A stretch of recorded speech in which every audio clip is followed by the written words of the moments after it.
Pessoal, vamos começar nosso tópico aqui de revisão, tá? Vou comentar aqui muito rápido a questão de laboratório, porque isso daqui a gente precisaria estar com acesso físico, mas algumas observações aqui podem ser feitas, tá? De qualquer maneira. E aí depois vamos conversar um pouquinho relembrar um pouquinho sobre conexões de LEDs nas nossas placas, tá? E vamos discutir um pouquinho a arquitetura e visão geral aqui do Arduino, ok?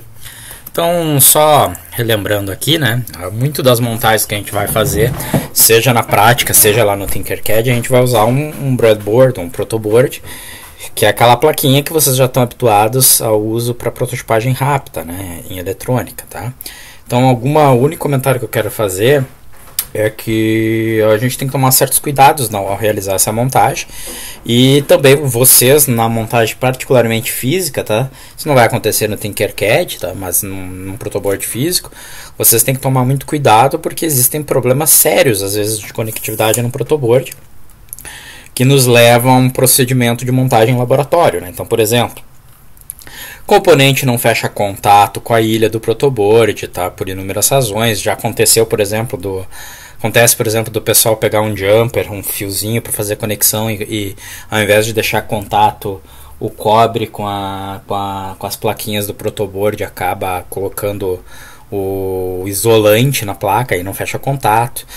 Então, tem problemas do próprio protoboard, né? O protoboard está danificado, temos problemas de capacitância, entre outras coisas. Isso tem um procedimento aí de laboratório que a gente tem que levar em consideração, que quando a gente retornar lá para a parte prática, realmente, aí a gente vai ter que rever esses procedimentos para que vocês tenham ciência do que vocês devem fazer. Mas, basicamente, eu vou comentar alguns pontos agora, tá? Então, lembrando que aqui está uma visão geral do protoboard. Essa visão depois é a mesma que vocês vão ter lá no Tinkercad, né? Não sei se vocês notaram, tá?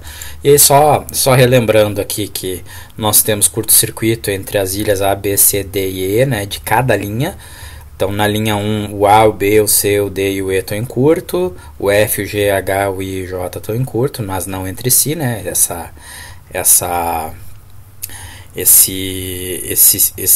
cavidade aqui serve para lembrar a gente que não existe a passagem de corrente de um lado para o outro, né? E a mesma coisa na linha 2 e assim por diante. Nas colunas, a coluna vermelha e a coluna preta, elas estão com todas as ilhas em curto dentro de um elemento de protoboard, tá? Vocês têm que tomar cuidado, porque muitas vezes o protoboard ele é constituído na realidade por vários elementos e de um elemento para o outro não existe o curto-circuito, ok? Bom, então, só ressaltando alguns casos aqui de montagem, né? Então, aqui, se vocês montarem desse jeito, vocês estão colocando o resistor em curto-circuito. Então, vocês nunca montam ali nas conexões de A até F, né? Ou de F até J na mesma linha, né? Vocês têm que fazer de uma linha para outra, tá? Então, aqui a gente tem uma montagem correta, aqui nós temos uma montagem correta. Se vocês colocarem o CI nessa posição, vocês fecharam curto aqui na linha, né?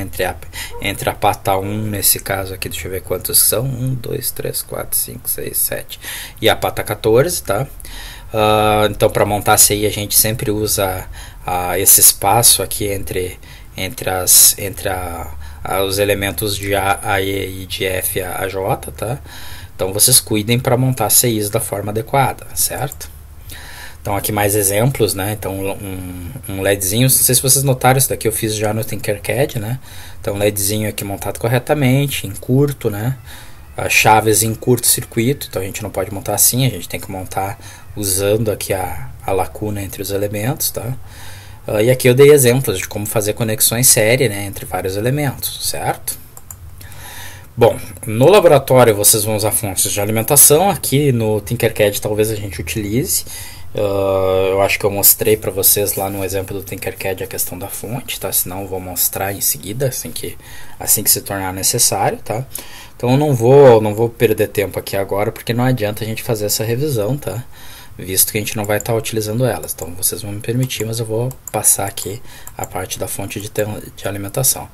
Multiteste, mesma coisa, tá? Apesar de ser um elemento essencial para a gente fazer montagens no laboratório, não adianta a gente gastar tempo agora, porque vocês não vão ter acesso a ele, tá? Então, quando for necessário a gente começar de novo as nossas montagens práticas, eu vou voltar a comentar sobre o nosso procedimento de laboratório e esses instrumentos, ok?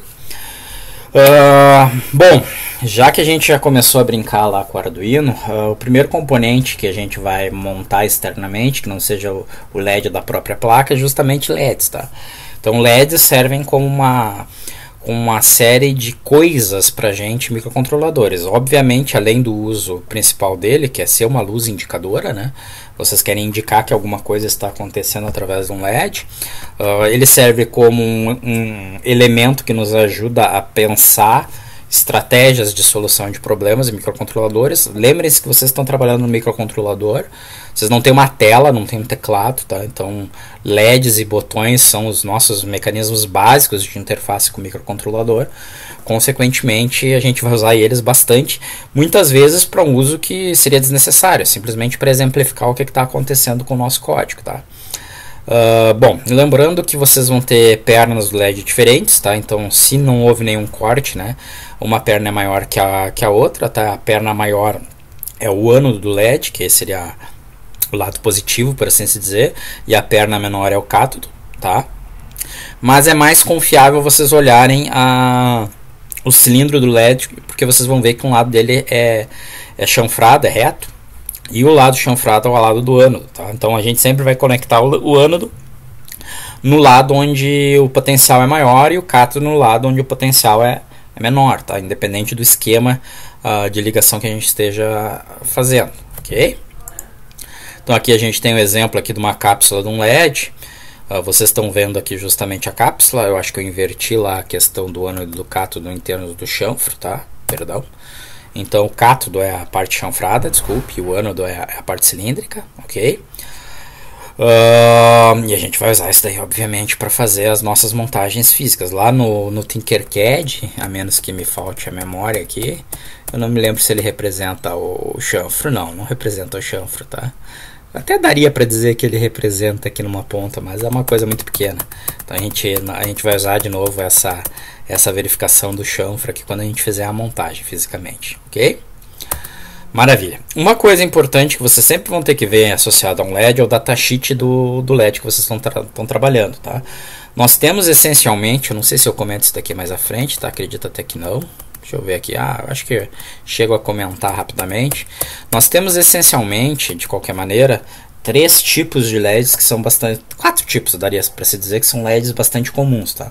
O que a gente chama de LED de 3mm, 5mm, 8mm e 10mm, que são os LEDs convencionais genéricos, tá? O termo 3mm, 5mm, 8mm ou 10mm se refere ao tamanho da cápsula, ao diâmetro desse cilindro, tá? Então, basicamente, a gente está falando do tamanho do LED, mas isso tem como consequências, tipicamente, luminosidade, entre outras coisas. Então, sempre que vocês estiverem usando um LED, seja um LED genérico de 3mm, de 5, de 8 ou de 10, vocês vão ter que pegar o datasheet desse LED. Tá? Então, primeiro eu vou mostrar aqui um exemplo, tá? E vou destacar os dados que são importantes para a gente. Então, basicamente aqui, gente, a gente já tem algumas informações importantes, que são quais? A corrente de polarização direta, que é a corrente que o LED deve trabalhar. Então essa é a corrente recomendada, tá? Tipicamente do LED. Aqui a gente até tem uma corrente um pouquinho menor sendo recomendada, mas tipicamente essa é a corrente de operação que vocês têm, que no caso seria de 20 mA. E nós temos também a corrente de polarização de pico, tá? Que seria o máximo de corrente que nós poderíamos colocar em cima do LED sem que esse viesse a sofrer danos e possivelmente queima, tá? Então, tipicamente, o que significam esses dois dados? Eu vou projetar o meu LED para trabalhar com essa corrente F e eu vou evitar, obviamente, que o LED ultrapasse a corrente máxima, mas o meu projeto vai ser em torno dos 20 mA, ok? E aqui também a gente tem qual é a potência, né, dissipada que esse LED aqui vai conseguir suportar, certo? Então, nesse primeiro quadro aqui do datasheet nós temos isso. Só estou comentando aqui as informações. No segundo quadro aqui a gente tem qual é a queda de tensão quando a gente polariza diretamente esse LED. Lembrando que o LED é um diodo. Para ele emitir luz a gente vai ter que polarizar ele diretamente, tá? E vocês têm aquele dado clássico lá da polarização de diodos, que quando a gente polariza diretamente tem uma queda lá de 0,7 volts, né? No caso do LED são quedas tipicamente superiores, tá? Então vocês estão vendo aqui que a gente está falando de uma queda de no mínimo 1,8 volts e no máximo 2,2, tá? Ok? Então, gente, tudo isso que eu falei vai se refletir num circuito que a gente vai ter que montar visando a proteção do nosso LED. Tá? Então, nesse circuito, essencialmente, eu vou querer acionar o LED, ou seja, eu vou querer garantir que exista corrente suficiente para fazer a ligação do LED, e ao mesmo tempo eu vou querer limitar. Tá? Então, o primeiro circuito que a gente vai fazer, para a gente até começar a conseguir trabalhar com os Arduinos, tá? Eu vou fazer um acionamento direto, que não seria a forma mais recomendável de a gente estar fazendo o nosso trabalho, tá? Do ponto de vista do microcontrolador. Tá? Como eu vou fazer o acionamento direto, uma das coisas que eu tenho que levar em consideração é justamente que os pinos do Arduino vão entregar uma tensão de no máximo 5 volts, aqui eu estou falando do Arduino Uno e do Mega, tá? Outros Arduinos podem ter especificações diferentes, e uma corrente de no máximo 40 mA, tá? Muito embora não se recomende que a gente trabalhe com essa corrente, tá? Tipicamente a gente recomenda uma corrente de cerca de 20 mA por pino no Arduino, ok? Então eu vou levar em consideração as características do Arduino, porque eu estou fazendo um acionamento direto, e vou levar em consideração as características do LED, tá? Então, se eu pegar o nosso LED lá, que tem uma queda de tensão de 2 volts e ele tem uma corrente de trabalho de 20 mA, e usando leis de Ohm e leis de Kirchhoff, eu consigo fazer então um circuitinho, projeto aqui de um circuito extremamente simples, né? Dizendo o quê? Que basicamente a tensão de alimentação menos a queda da tensão de polarização direta do LED tem que ser igual a uma resistência de proteção vezes a corrente que eu quero que circule, tá? Então eu conheço o VS, porque o VS é a tensão de acionamento do Arduino, a gente já vai ver isso em mais detalhes em seguida, tá? E eu conheço a queda de tensão do LED em razão do datasheet dele, tá? Conheço também o I, que é o IF que eu quero projetar, né? A corrente de operação do LED, e com isso eu consigo chegar, por exemplo, num valor de uma resistência de proteção adequado para esse meu componente, certo? Antes de continuar, deixa eu abrir para vocês aqui uns outros datasheets só para vocês terem uma visão do que eu estou falando. Uma página que é bem útil de a gente utilizar essa daqui, tá, gente? O datasheet catalog, tá? E que ela tem um conjunto de datasheets bem razoável aí disponível. Tem outras, tá? Hoje em dia tem várias páginas desse tipo. Mas eu vou mostrar aqui para vocês que eu consigo, por exemplo, informações sobre um LED de 3 mm, tá?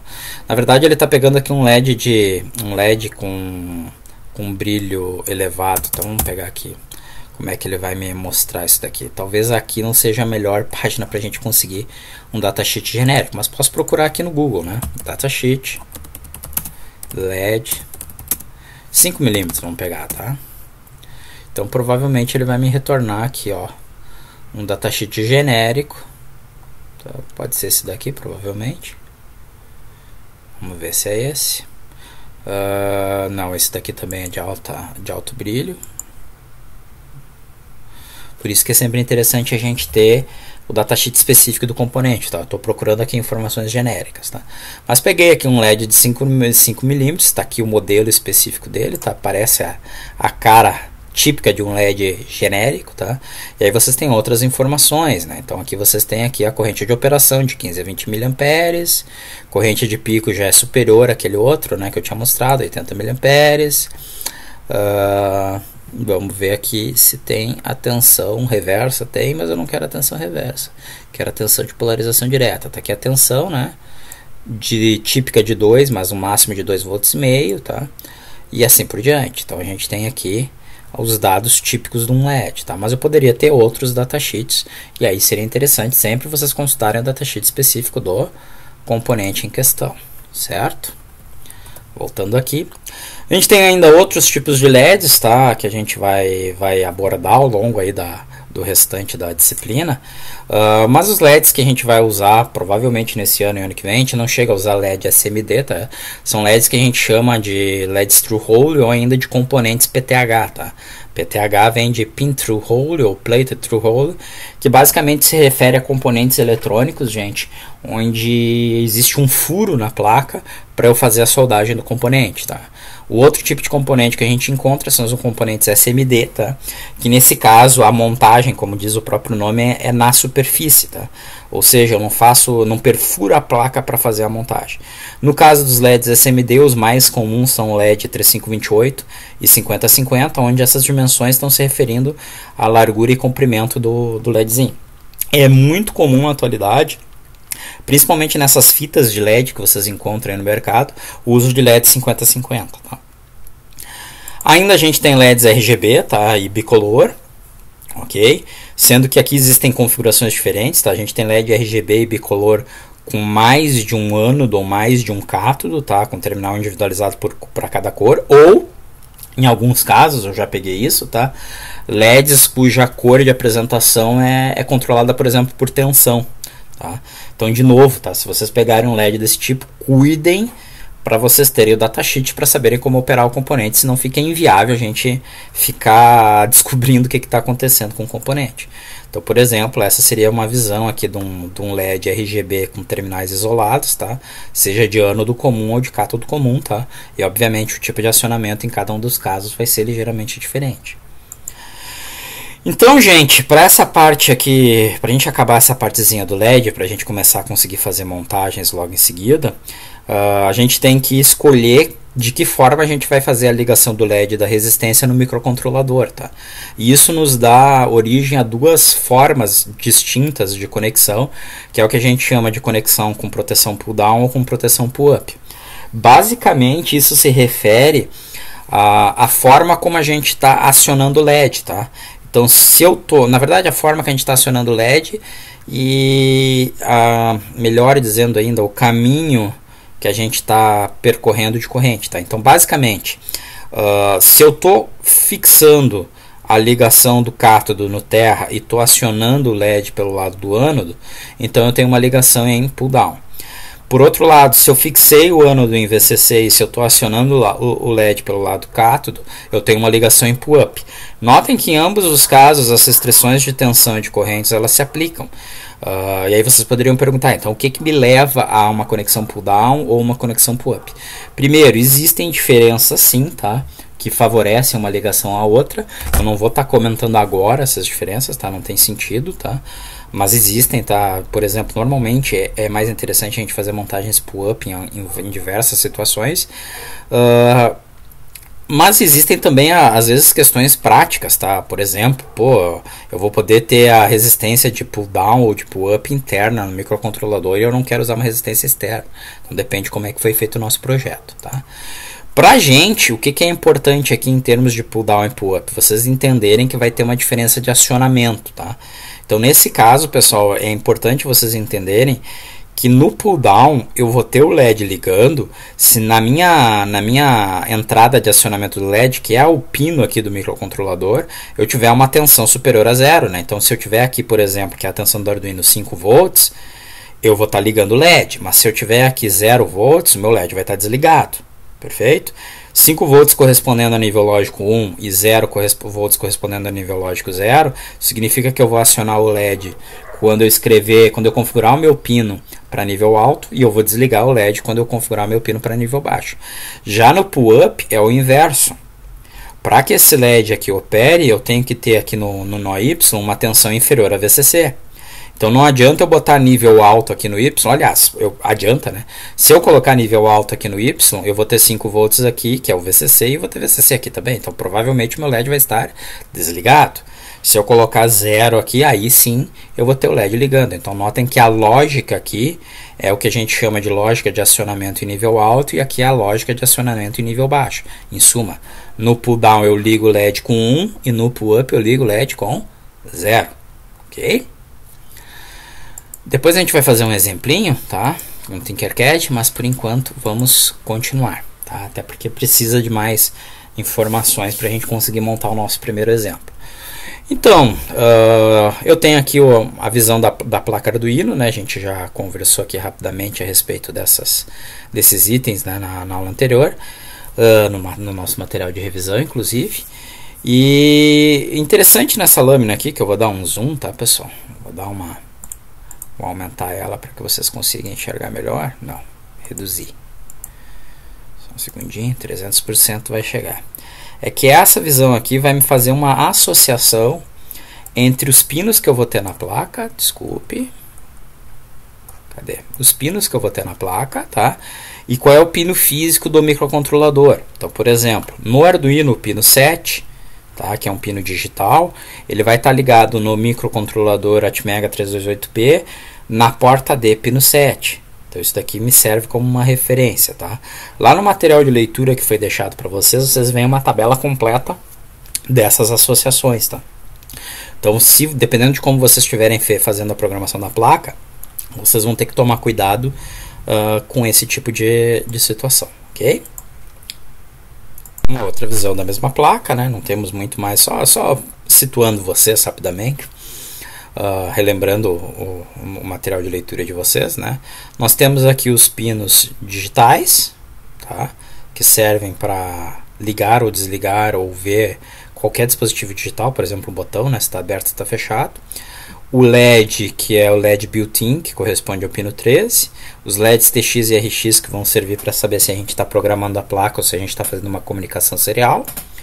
Os pinos analógicos, que a gente vai ver mais à frente, que servem para fazer a conexão com dispositivos onde a tensão seja uma tensão analógica, não seja uma tensão digital. Botão de reset. O LED que indica se a placa está ligada, já comentei com vocês lá no material, né? Vocês têm que tomar cuidado, porque esse LED tem que estar aceso, tá? Se o LED não acendeu, significa que vocês provavelmente têm um problema no circuito que está montado e conectado no Arduino, ou vocês têm um problema no cabo de conexão, ou vocês queimaram o regulador de tensão aqui da placa, tá? Então não é boa notícia. O pino de 5 volts que vem do regulador, tá? Mesma tensão aqui que alimenta o nosso Arduino, 3.13 e os nossos pinos de terra. Maravilha, tá? Então fizemos aqui um comentário básico aqui da nossa pinagem, tá? Um comentário aqui, gente, é que os pinos analógicos, aqueles pinos A0, A1, A2, A3, A4 e A5, eles também podem ser usados como pinos digitais, tá? Então a função primária deles, primordial, seria a gente estar utilizando com conversor análogo digital, mas se faltarem pinos aqui em cima, eu posso usar esses de baixo aqui sem maior dificuldade, certo? Em termos de características elétricas, tá, pessoal? Cada pino que a gente tem nos nossos Arduinos, eles trabalham numa intervalo de tensão de 0 até mais VCC, tá? Se corretamente alimentado. E a gente considera para o Arduino Uno e para o Arduino Mega um VCC de 5 volts tipicamente, tá? Nos casos onde a gente queira usar resistências internas de pull-up, que a gente vai ver isso mais à frente, tá?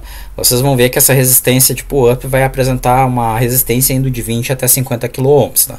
E aí a gente tem as tensões de operação típicas de qualquer circuito digital que são importantes para a gente, né? Então, se eu estou lendo tensões de entrada ou se eu estou configurando, estou escrevendo, né, no meu pino, que são as tensões de saída, né? Então, por exemplo, eu sei que a menor tensão eu não tenho uma restrição de menor tensão, posso estar produzindo 0 volts aqui para quando eu dou um digital write 0, tá? Mas a maior tensão que pode aparecer com certeza é 0.8. Então tudo que seja abaixo de 0.8, entre 0 e 0.8, eu consigo ter associado a um nível baixo na saída do meu pino.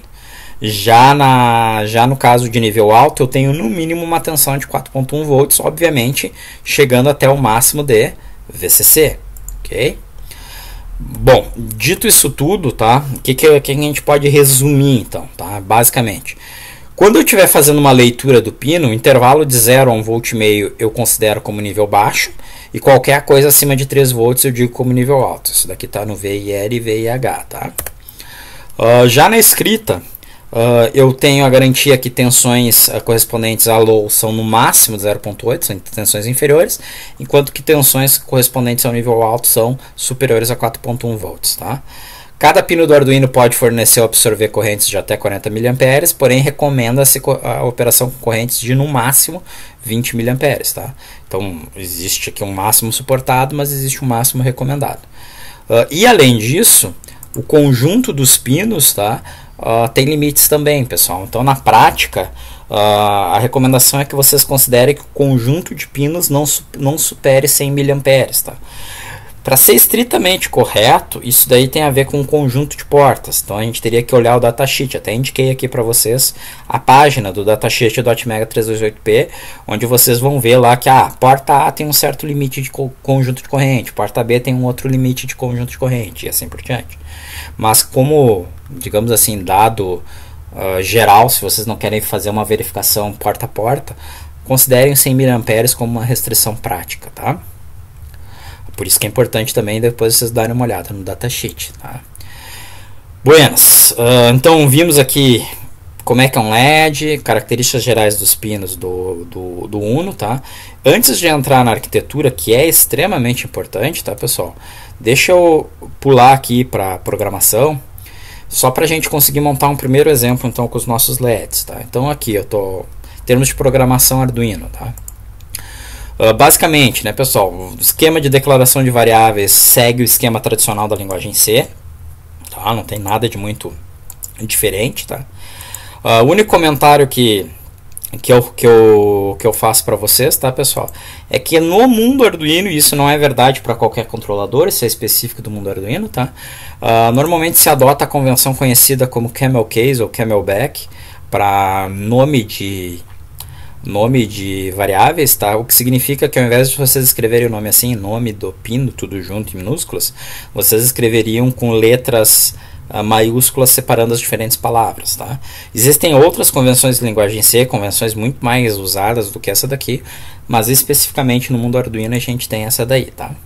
Também é comum, né, pessoal, que palavras reservadas e funções da biblioteca standard sejam escritas em letras minúsculas, tá? E que no C++ é mais comum, inclusive, a gente usar o underline ao invés, ou underscore, né, ao invés da notação Camelback, mas isso daí são outras convenções, tá? Um comentário aqui geral, que não falei aqui nessas duas lâminas, tá? Existe também uma convenção meio que generalizada em programação de usar substantivos para nomes de variáveis, né, de dados, e usar verbos quando eu tenho funções, tá? Então eu vou usar, sei lá, pino de escrita, tá? É como o nome de um pino, mas eu vou usar limpar LCD no nome de uma função, tá? Onde eu estou dizendo através do verbo a ação que a função vai estar executando. Mas isso, de novo, são convenções que eu vou explicando aos pouquinhos aí. Vou tentar induzir vocês a estarem usando tudo certinho, ok?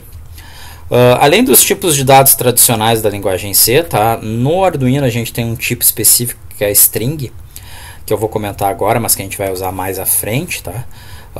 Que basicamente ela não é um vetor de caracteres, tá? Ela é um objeto, tipicamente, tá? Que permite eu trabalhar com strings de uma forma mais simples, tá? Então, as três formas de eu criar strings seria criar uma string a partir de uma constante ou de uma outra variável. Então, no caso aqui, por exemplo, se eu quiser criar uma string a partir de um número, tá? Eu poderia botar string, abre aqui parênteses 10, e ele criaria a string correspondente ao número 10, tá? Lembrando que uma coisa é a variável numérica, outra coisa é a representação em caracteres dela, tá? A gente vai ver isso, reforçar mais isso mais à frente, tá? Também posso criar string com bases, né? Então eu quero a representação do número 15 em base decimal, em base hexadecimal e assim por diante, tá? Então isso é mais fácil de explicar a partir de um código de exemplo, né? Então aqui vocês têm um códigozinho de exemplo, onde vocês estão vendo aqui a string criada a partir do número. Então seria 13, o caractere 1 e o caractere 3, tá? A string D correspondente a 13 em hexadecimal ou ainda em binário, né? 1101. Tá?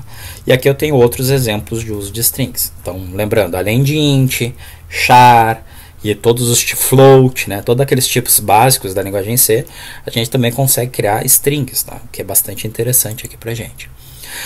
O segundo tipo de dado que tem na linguagem C, na realidade, C++ na realidade, mas também tem no Arduino, é o tipo bool, tá? Que serve para especificar condições lógicas, ou seja, ele recebe literalmente o valor true ou false. Então, por exemplo, aqui eu teria uma variável bool chamada running com valor false, tá?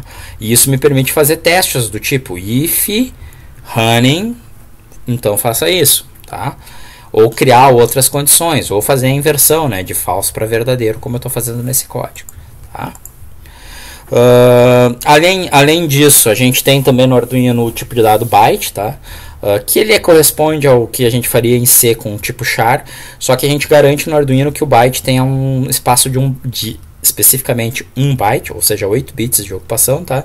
E na prática, no mundo Arduino, é a mesma coisa que unsigned char. Okay? A gente usa char, apesar do char ser um número, tá? A gente usa char mais para armazenar caracteres, tá? Mas as duas coisas aqui seriam possíveis e válidas, tá? Então aqui eu tenho uma tabelinha básica dos tipos de dados aqui para vocês, tá? Então a ocupação aqui em bits ou em bytes deles e os valores que seriam aceitáveis, tá?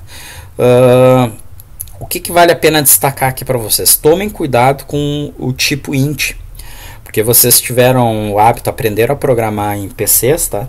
E lá no PC, no DevC, ou seja, o compilador lá que vocês usaram, o ambiente que vocês usaram, o tipo int é um tipo grandão, ele armazena números bem grandes. Já no Arduino e na maior parte dos microcontroladores, o tipo int vai ser um número de 16 bits, o que significa que eu consigo armazenar valores indo no máximo de menos 32.768 a 32.767. O que significa que se eu fizer operações com a minha variável, onde o resultado da operação em algum momento seja superior a esse número aqui, eu vou ter erro no meu cálculo, eu vou ter um overflow, e aí eu vou ter problemas para conseguir fazer o tratamento disso, tá? Então esses seriam os tipos básicos, tá? A declaração de literais, só relembrando, né? Isso eu já tinha passado para vocês também lá no material da aula passada, né? Então, se eu não tenho nenhum prefixo, eu estou usando base decimal. Se eu boto 0x, seja 0x minúsculo ou 0x maiúsculo, eu estou declarando hexadecimais. E se eu boto 0b, eu estou declarando números binários, tá? E também eu consigo usar, na verdade eu botei sufixos aqui não, né? Prefixos, tá? Tá errado aqui, seria prefixo. Os seguintes prefixos, né? Unsigned, que está dizendo que o meu tipo aqui numérico não tem sinal, tá? Não é para todos os tipos que isso daqui existe, tá? Mas basicamente. E o long, por exemplo, tá? Que indica que o meu inteiro é um inteiro longo, ok? Sim, e é sufixo sim, porque eu estou falando no literal, né? Então, desculpa, eu posso colocar o caractere U ou U no final do literal para indicar que ele é sem sinal, tá? Ou o L ou L para indicar que ele é um literal, tá? Longo. Isso aí serve quando a gente está fazendo algumas coisas finas, tá? Eu vou relembrar vocês desse ponto. Termos de operadores, tá? São os operadores tradicionais da linguagem C, não tem nada de muito especial, tá? Depois eu vou falar dos operadores binários, tá? Que são muito usados pela gente, mas por enquanto eu não vou estar comentando disso, tá? Então aqui são exemplos de operadores, é uma revisão aqui do que vocês fizeram já com linguagem C, não tem nada de especial, tá? Comando switch a gente vai comentar mais quando a gente estiver usando, continue também. E aí vamos começar um exemplinho então com o nosso Arduino. Bom, eu já abri aqui o Tinkercad, tá? Eu vou querer pegar um circuito aqui vazio qualquer, eu poderia criar um novo, mas só para ficar evitando criar milhares de circuitos diferentes, né? Devido aos monte de disciplinas que a gente tem. Eu vou usar esse circuitinho aqui para fazer uma ligação bem básica. Vamos pegar dois LEDs aqui. Pegar dois LEDzinhos. Dois resistores. Os resistores eu vou considerar aqui que o nosso LED é o nossas informações padrões, né? Então eu vou considerar aqui 150 ohms de proteção. E 150 ohms de proteção, tá? Vocês notaram que o Tinkercad muda o padrão de cores, né, para refletir isso. E aqui eu tenho dois LEDs. Deixa eu deixar um LED vermelho e um LED verde aqui só para diferenciar ambos, tá? Aqui eu tenho o cátodo, eu tenho o ânodo. Deixa eu girar o nosso. Bom, pode ser aqui também, tanto faz, né? Eu tenho o ânodo aqui, o cátodo aqui. O LED vermelho eu vou ligar em pull down, o LED verde eu vou ligar em pull up, só para mostrar para vocês a diferença, tá? Então, em pull down, eu sei que o meu LED tá com uma ligação fixa à terra, perfeito? Então, o que eu vou fazer aqui? Deixa o meu resistor, se vocês notarem, ele está mal conectado, ele está em curto, né? Na posição que é o que eu estou apresentando. Então, eu vou ligar ele aqui. Então, eu liguei o resistor no cátodo, tanto faz, eu poderia ligar aqui também, tá? Depois eu mostro. Mas eu vou ligar o meu resistor aqui ao terra. Vou ligar aqui ao terra. Deixa eu trocar esse fio aqui para preto para lembrar que é a referência aqui nossa do terra. Vou clicar aqui. Criar o nosso caminho aqui de conexão, maravilha. E vou ligar aqui o LED então num pino qualquer. Vou ligar aqui no pino 7, tá? Na ausência de um pino mais útil que seja o 7. Não tem nenhuma razão para ele, mas é o que está em mãos, tá? Então tudo bem. Então se vocês notarem, essa é uma ligação em pull down, de novo, tá? O meu cátodo está ligado à terra e o meu ânodo está ligado ao acionamento Y. Perfeito? Agora vamos fazer uma ligação em pull-up, tá? Então, em pull-up, eu vou ligar o ânodo a VCC. Só estou fazendo aqui a montagem do circuitinho, tá? Para ficar bem óbvio para vocês.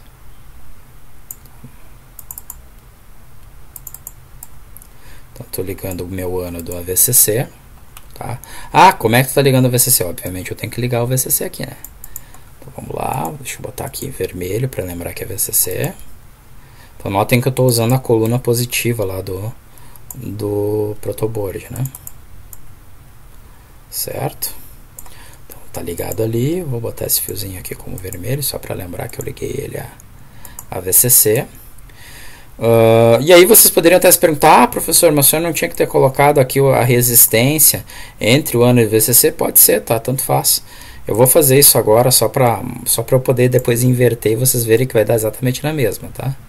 Então tudo bem. Então aqui eu peguei VCC, liguei no resistor ligado no ânodo e o cátodo eu vou ligar no meu acionamento, que no caso eu vou usar o pino 6. Então deixa eu botar aqui.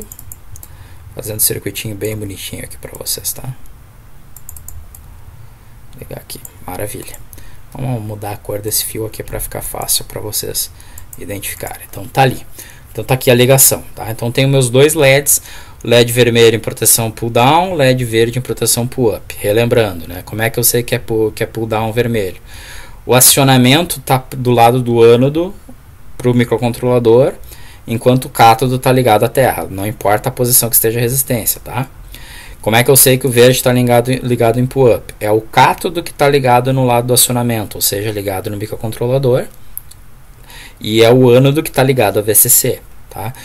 A resistência, novamente, não importa o lado que vocês usarem, tá?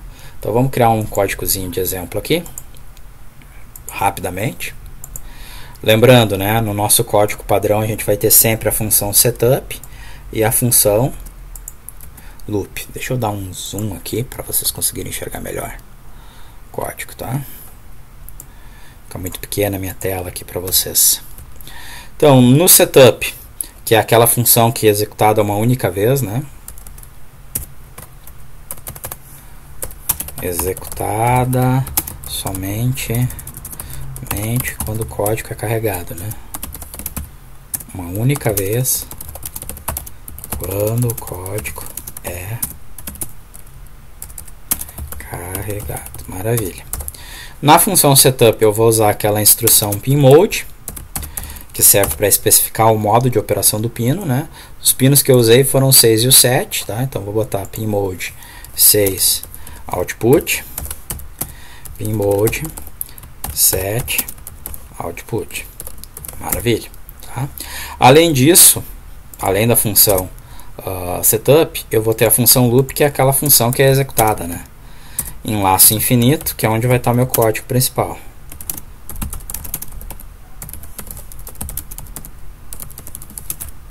Código principal, maravilha.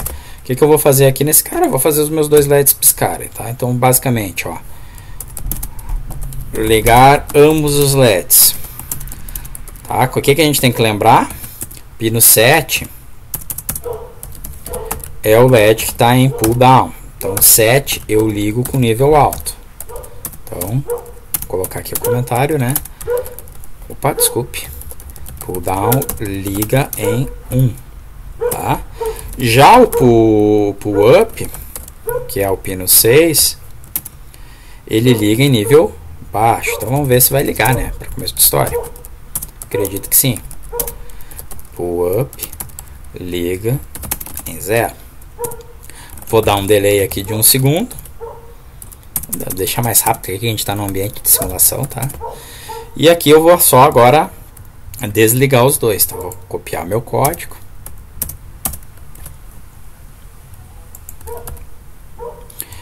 Para desligar o pull down, desliga em 0. e o pull-up desliga em nível alto, tá? Então aqui só para vocês verem, tá? Eu poderia botar o low como 0 e o high como 1 também, tá? Desliga em 1. Maravilha? E aí a gente pode rodar o nosso código e verificar aqui a simulação funcionando. Se eu não escrevi nenhuma bobagem, os dois LEDs ligados, os dois LEDs desligados. Ficou muito rápido, eu achei que meu computador ia ser mais lento. Então para vocês conseguirem observar um pouquinho melhor, deixa eu botar com o intervalo de 1 segundo. Tá? Dois ligados, dois desligados, dois ligados, dois desligados. Então vocês estão vendo que eu estou fazendo o acionamento aqui na configuração pull down e pull up ao mesmo tempo, certo? Maravilha. O que falta então a gente comentar dessa nossa revisão aqui rápida, tá? Comentar um pouquinho sobre como é que funciona esse pino de I/O ali, tá? O pino digital, do ponto de vista do microcontrolador que a gente está usando, que no caso do Arduino Uno é esse cara chamado Atmega 388P, tá? Então vamos conversar um pouquinho a respeito, tá? Então, para começo de história, tá? Função de entrada e saída digital sem que tenha um uso específico, tá? A gente chama normalmente de GPIO, ou ainda, né, como o próprio nome está dizendo, Input Output de propósito genérico, tá? No caso da família de microcontroladores Atmel, cada pino GPIO está associado a uma porta, que a gente chama de uma porta do microcontrolador. A porta do microcontrolador, vocês podem pensar nesse momento como um registrador, tá? Ou ainda como uma posição em memória, porque na verdade esse registrador é mapeado em memória, tá? É uma coisa que mais para frente a gente vai comentar em mais detalhes, tá? Então, na prática, uma porta é um registrador de 8 bits, tá? Onde cada um desses bits, tá? Ou a maior parte, ou todos, estão conectados a pinos físicos do dispositivo AVR. Não são necessariamente todos, pessoal, até porque tem outras funções que podem estar presentes naquele registrador, tá? E, obviamente, a depender do tipo de microcontrolador utilizado, vocês vão ter uma quantidade diferente de pinos e de portas GPIO. Tá? Caindo o mundo aqui agora, tá? Então, as portas são nomeadas como porta A, porta B, porta C, porta D e assim por diante. Tá? E para referenciar a porta, a gente usa essa nomenclatura, tá? Port A, a palavra em inglês, né? Port, com a letra representando a porta, né? Então, port A para porta A, port B para porta B e assim por diante, tá? Cada pino da porta está associado a um circuito lógico, tá? Onde esse circuito lógico vai controlar o sentido do sinal, se é a entrada, se é a saída.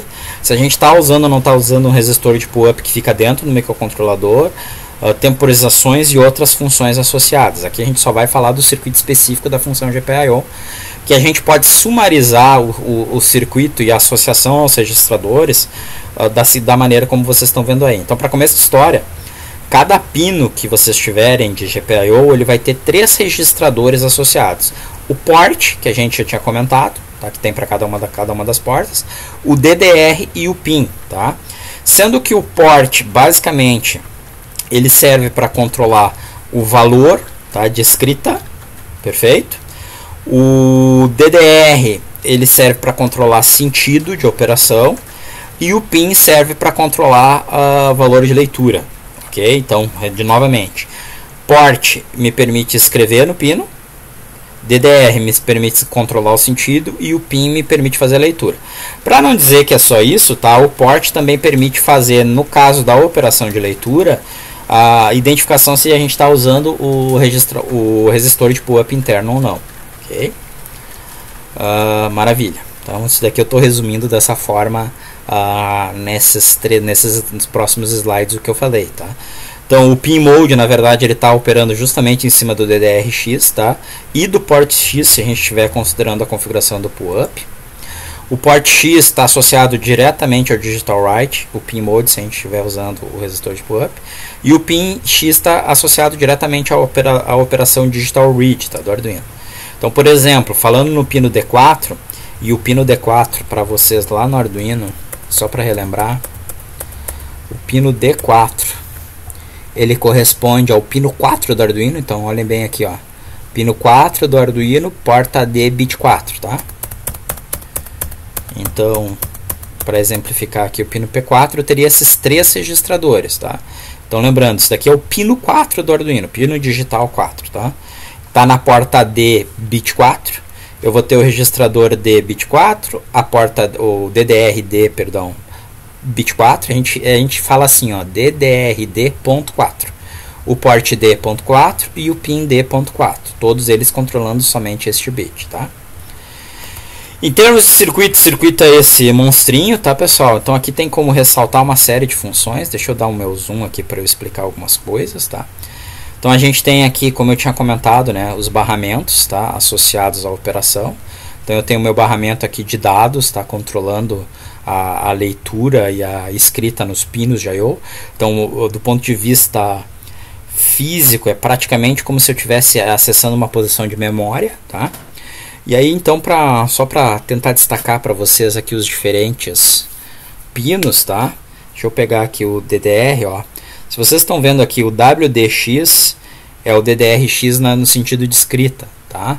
Então, vocês podem ver que quando eu escrevo no DDRX, eu estou acionando esse bit, tá? E isso está fazendo com que esse LETzinho aqui, na verdade, esse daqui é um flip-flop, perdão, esteja vinculado a essa porta E, que está controlando aqui se eu estou ligando ou não estou ligando o meu resistor de pull-up, tá? Mas não é só isso, tá? Ele também está ligado nesse buffer tree state aqui, que está controlando se eu estou conectando todo esse meu circuito aqui no pino, tá? Se eu não estou conectando, se eu abrir essa chave, é como se meu circuito aqui tivesse aberto e eu estivesse ligando o pino diretamente somente ao circuito de leitura. Então, de novo, né, o DDR controla o meu sentido de escrita ou de leitura, tá? Por um outro lado, o port X, que a gente está representando aqui como WRX, ele está vinculado justamente ao caminho de saída, né, de dado para o pino. Então, ele seria o valor que eu escreveria no meu pino. E o pin X, que é o WPX, tá? Ou ainda, perdão, o RPX aqui, ó, leitura do pino da porta X, ele está ligado em todo esse circuito aqui, que é um circuito de leitura.